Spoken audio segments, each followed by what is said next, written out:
সুপ্রভাত। আবার চলে এলাম সকলের সামনে আমাদের রান্নাঘরে।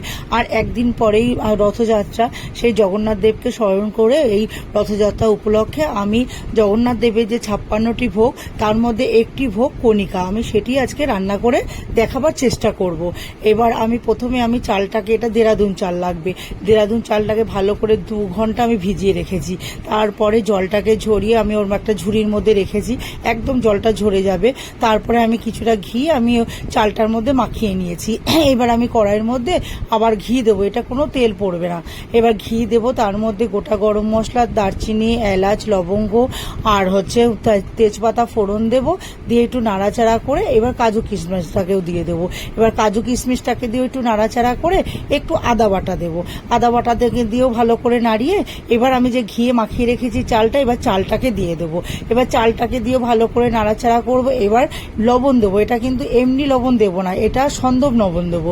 সন্দব লবণটা দিয়ে ভালো করে, যেহেতু ভোগের রান্না, এবার ভালো করে নাড়িয়ে চাড়িয়ে এবার পরিমাণ মতো জল দেবো। এবার জল দিয়ে আমি কিছুক্ষণ ঢাকা, মোটামুটি 10 মিনিট ঢাকা দিয়ে রাখবো। তারপরে ঢাকাটাকে তুলে দেখে নেব চালটা মোটামুটি অনেকটাই সেদ্ধ হয়ে গেছে। তখন আমি ওর মধ্যে মিষ্টি দেবো। মিষ্টি বলতে আমি চিনি দেবো না, ভোগের রান্নায় চিনি দেবো না, পুরো গুড় দেবো, আখের গুড় দেবো।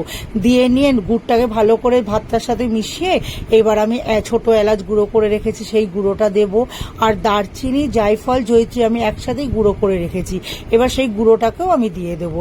দিয়ে এবার ভালো করে ভাতটার সাথে ভালো করে মিশিয়ে নিয়ে আমি আরও কিছুক্ষণ একটু ঢাকা দিয়ে রাখবো, ঢাকা দিয়ে রাখবো কিছুক্ষণ পর, মোটামুটি 10 মিনিট।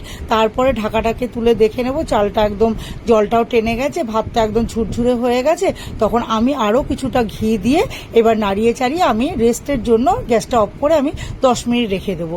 তারপরে যখন একদম 10 মিনিট পর আমি সাজিয়ে নিয়ে পরিবেশন করব, তাহলেই তৈরি হয়ে যাবে ভোগের প্রসাদ কণিকা। এই ভোগের প্রসাদ রান্নাটি যদি ভালো লেগে থাকে, লাইক করবেন, কমেন্ট করবেন, শেয়ার করবেন, অবশ্যই সাবস্ক্রাইব করবেন। ধন্যবাদ। জয় জগন্নাথ।